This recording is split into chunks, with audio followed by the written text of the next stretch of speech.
Pourquoi, comment, où, quand? To be or not to be? Fromage ou dessert?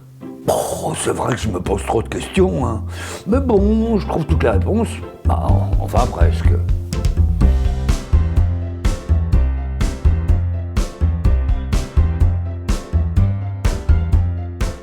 Dans une voiture autonome, peut-on vraiment lâcher le volant et relâcher sa vigilance?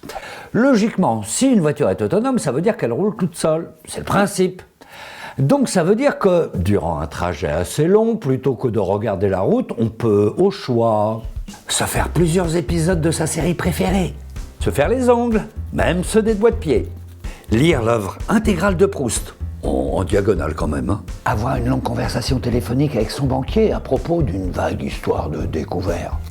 Oui, monsieur Duflouze, je régularise ma situation. Sauf que, on n'en est pas encore là.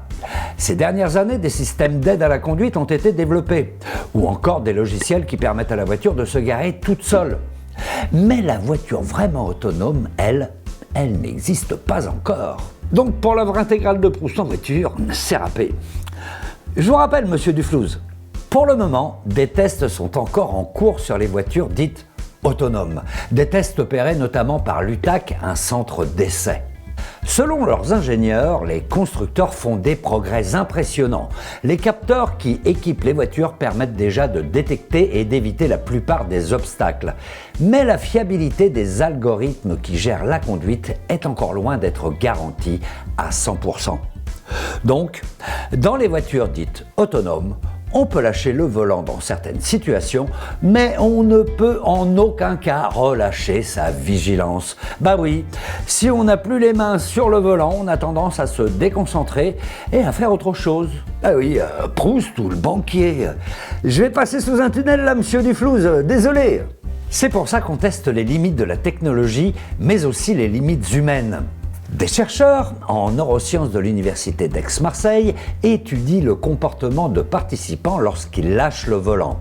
L'activité cardiaque ou encore celle des yeux est mesurée, tandis que les participants sont placés dans différentes situations.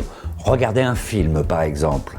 Ce qui est scruté, c'est le temps de réaction pour reprendre le volant et donc le contrôle du véhicule. Et là, il n'y a pas de modèle standard. Tout dépend de la personne, de sa concentration et son état de fatigue. L'un des principaux objectifs des voitures autonomes est d'éviter les accidents de la route. Mais comme les voitures autonomes ne le sont pas vraiment, le danger est que nous fassions trop confiance à cette technologie qui n'est pas encore complètement fiable.